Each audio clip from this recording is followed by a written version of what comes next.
तो वो गुरुजी के पास गया, उन्होंने मेरे को उसके बाद आशीर्वाद रूप में पेमेंट दी। दोस्तों आपने एक गाना सुना होगा संत रामपाल जी महाराज जी का,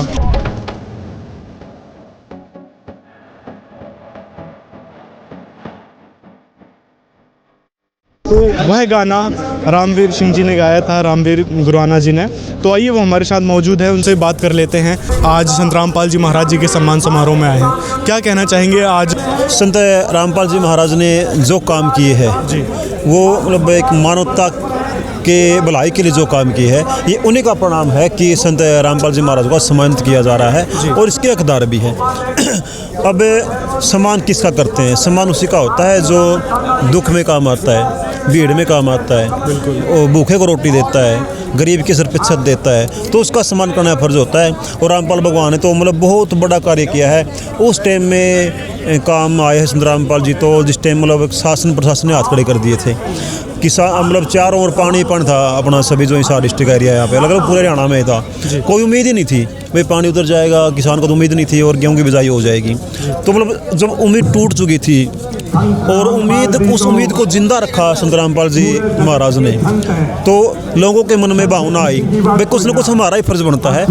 रामपाल महाराज ने हमारे लिए इतना कार्य किया है, क्यों नहीं हम भी उसका मान सम्मान करें, और ये उसी का एक परिणाम है। और बड़ी अच्छी बात है, नई साल भी है आज और नया जिला भी बना है, और ये संत रामपाल जी का आशीर्वाद एक साथ है, तो ये बड़ी गजब की बात है। और मैं भी रामपाल जी महाराज का धन्यवाद करता हूँ इसमें। अच्छा, संत रामपाल जी महाराज जी के काफ़ी लोग विरोधी थे, विरोधी अभी भी हैं, और आप भी पहले विरोधी थे। क्या कहना चाहोगे, किस प्रकार से आपकी विचारधारा बदली? देखिए ऐसा भाई, मैं भी खुद संत रामपाल जी महाराज से बहुत नफरत करता था। और महाराज तो कहाँ, संत कहाँ, पाखंडी ही बोलते थे हम तो इनको।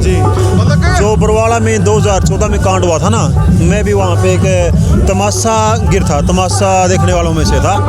और जब ये पुलिस प्रशासन ने रामपाल महाराज को गिरफ्तार करने की कोशिश करे थे ना, तो मैं भी मतलब वहाँ पे तमाशा देख रहा था, और मन में यही भावना थी इस पाखंडी को कितनी जल्दी पकड़ा जाए, यहाँ से उठाया जाए। क्योंकि उस टाइम की जो मीडिया थी ना, उन्होंने हमारे अंदर इतनी गलत भावनाएं पैदा कर दी थी, गलत इमेज, संत जी का गलत चरित्र मतलब हमारे दिमाग में फिट कर दिया था।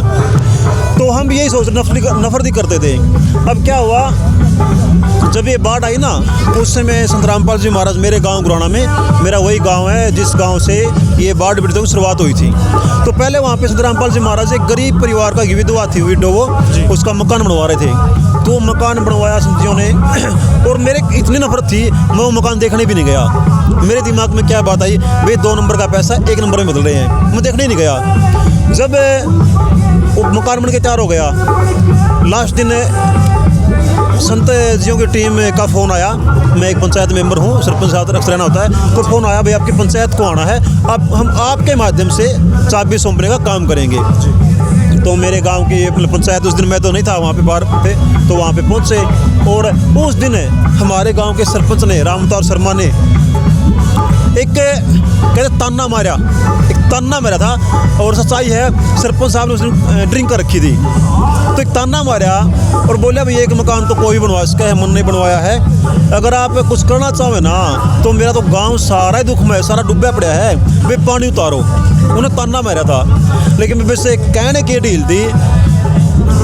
1-1.5 घंटे के बाद वापस मैसेज आ गया संत रामपाल जी का भक्तों के माध्यम से, भाई ये सरपंच को ये पूछो, इस पंचायत को ये पूछो कितना सामान चाहिए इनको। भाई हमने सामान मांगा, 15,000 फुट पाइप और 2 मोटर मांगी। खुद भक्तों ने बोला भाई आप इतना कम क्यों सामान मांग रहे हो।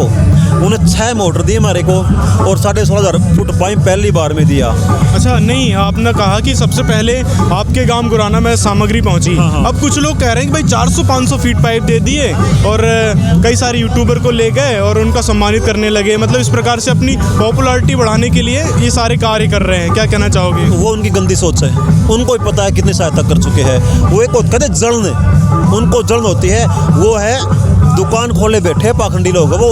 अब उनको डर है कहीं तुम्हारी दुकान बंद ना हो जाए, अपनी दुकान चलाने के लिए वो ऐसे झूठ बोल रहे हैं, उनको डर है। वो आर्य समाजी लोग बोल रहे हैं, मेरे सुना था कौन से स्वामी जी है, उनका बयान आया था वो। अब ये देखो यहाँ पे कितने आर्य समाजी है, दिलबाग हुड्डा जी संस्थापक, जो आर्य समाज के उनके दादा संस्थापक थे, वो यहाँ मंच पे बैठे हुए हैं। राणा रामदार शर्मा जी दिनवास, राणा रामदार जी दिनवास से है, उनके भी गुरुकुल गाँव में, और उनका काफ़ी योगदान गुरुकुल में उनका आर्य समाज थे। कितने आर्य चश्मा जी यहाँ पे आए हैं। अब एक कुछ बचे हुए हैं दुकान खोले बैठे हैं, उनको डर है। अब वो झूठ बोलेंगे, लेकिन सच को कब तक दबाया जा सकता है?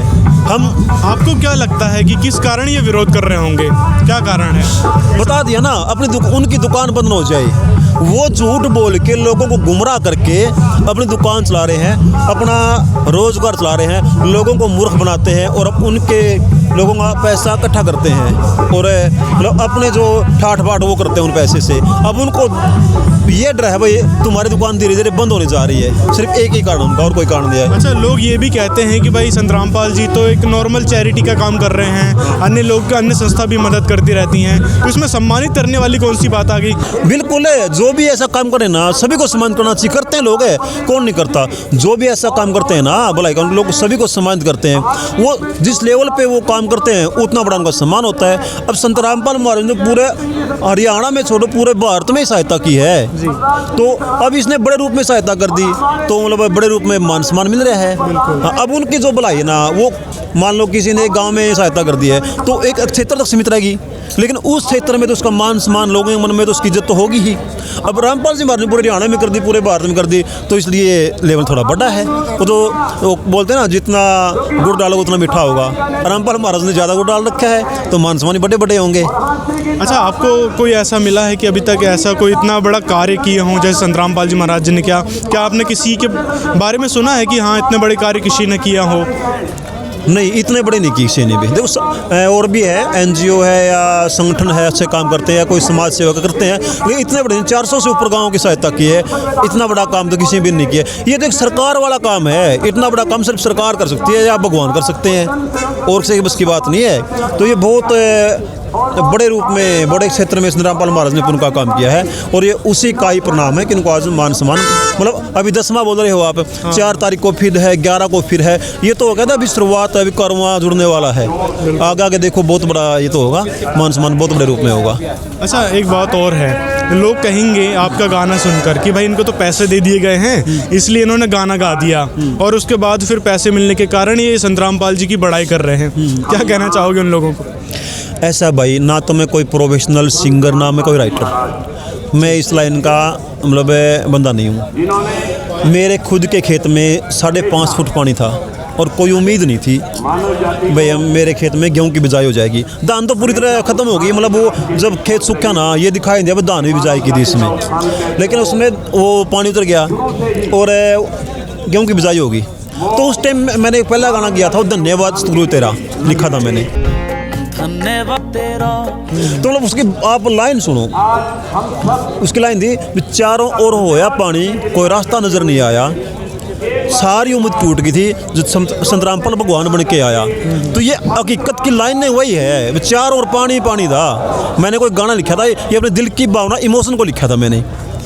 और फिर वो मान लो भाई कुछ संत जी के बारे में मेरे दिल के अंदर इज्जत हो गई, आस्था हो गई, तो मैं सिर्फ कोई पैसे के लिए काम नहीं किया, मैं कोई इसमें झूठ नहीं बोल रहा। तो मैंने वो गाना लिखा, लोगों को पसंद आया, तो फिर दोबारा मैंने गाना किया भाई किसान तेरी कौन सुनेगा, तो दूसरा गाना किया था। हालांकि वो जब गाना दिनवास चला था स्टेज पे और मैंने लिप सिंग की थी, सिंगर मैं नहीं हूँ, सिंगर इसका कोई एक अनिल हरियाणा से है लड़का, मैं राइटर हूँ, लेकिन लिप सिंग की थी मैंने उस दिन, वो सिंगर वहाँ पे स्टेज पे पहुँचा नहीं।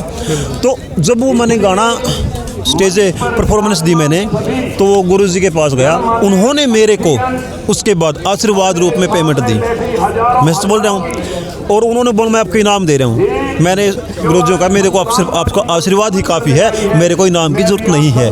फिर भी उन्होंने मेरे को जो लागत थी ना वो मेरे को दी है, सिर्फ मैंने लागत ही ली है, और संत जी ने तो बहुत बड़ी अमाउंट देने के लिए बोला था, लेकिन मेरे को नहीं चाहिए, सिर्फ आशीर्वाद चाहिए मेरे को। और मेरे को तो मतलब वो पैसे तो पहले दे चुके हैं, खेत का पानी उतार चुके हैं। कितने मेरे खेत में अगर गेहूँ बिज गई 1 एकड़ में मतलब 60,000 रुपये हो, कितना फ़ायदा हो गया हमारे गाँव, कितना फ़ायदा हो गया, पैसा दे चुके हैं। कोई मानो या ना मानो, सोचने की बात है, वो तो एक वो तो बस दे चुके हैं, हमें क्या जरूरत आगे पैसे लेने की।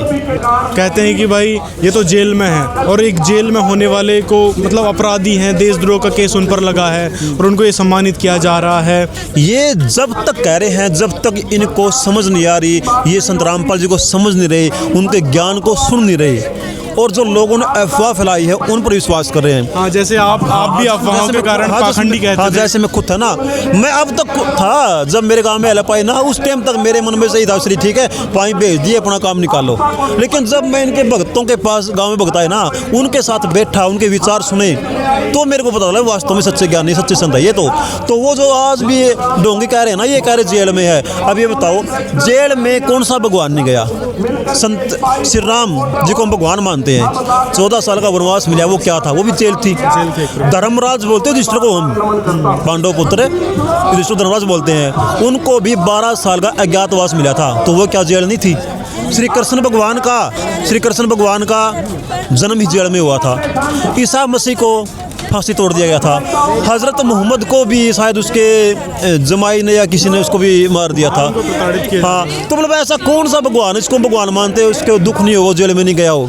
दुख तो सबको सहन करने पड़ते हैं, और जो सच बोलेगा, इस दुनिया को आईना दिखाएगा, उसको तो सुनना ही पड़ेगा, और दुख उसको तो झेलने ही पड़ेंगे। इस समाज को जगाना सबसे मुश्किल काम है, सबसे मुश्किल काम इस समाज को जगाना है। मैं खुद कह रहा हूँ ना, मेरे को बहुत बड़ी नफरत थी है, मैं भी ये कह रहा था जो दूसरे लोग कह रहे हैं तो जेल में भगवान कैसे जाएगा। अब मान लो कोई ना सतलोक से, मान लो स्वर्ग से कोई भगवान आता है, अगर वो इस धरती पे आएगा ना, वो इंसान रूप में भी आएगा। और जैसे फिल्म की स्क्रिप्ट लिखते हैं ना, फिल्म लिखते हैं भाई इस नायक को ये कार्य करना है, तो ऊपर से जो हमारा सृष्टि परम ब्रह्मा जो है, अगर यहाँ पे अपने किसी अवतार को भेजते हैं ना, एक भूमिका दी जाती है, आपको ये करके दिखाना है। और ऐसा भगवान तो धरती पे बताओ किसने देखा कभी? अभी कहते वो 300 फुट का कोई आदमी आया है भगवान, कभी सुना किसी ने? ना तो पहले हुआ और ना आगे होना। भगवान तो अब संत रामपाल जैसे ही आएंगे, लेकिन समझना पड़ेगा लोगों को उनको। ये थे हमारे साथ रामवीर सिंह जी गुराना से, जिन्होंने अपने वक्तव्य दिए हैं संत रामपाल जी महाराज जी के बारे में, जो उनकी विचारधारा थी किस प्रकार से बदली। पहले संत रामपाल जी को ये पाखंडी समझा करते थे मीडिया की विचारधाराओं के अनुसार, जैसे भी उन्होंने मीडिया वालों ने ये अफवाहें सर्कुलेट की थी उस हिसाब से। लेकिन अब संत रामपाल जी महाराज जी को ये किस प्रकार से, किस दृष्टि से देखते हैं, वो आपने सुना। तो मिलते हैं अगले वीडियो में, अपनी राय कमेंट में ज़रूर बताएं।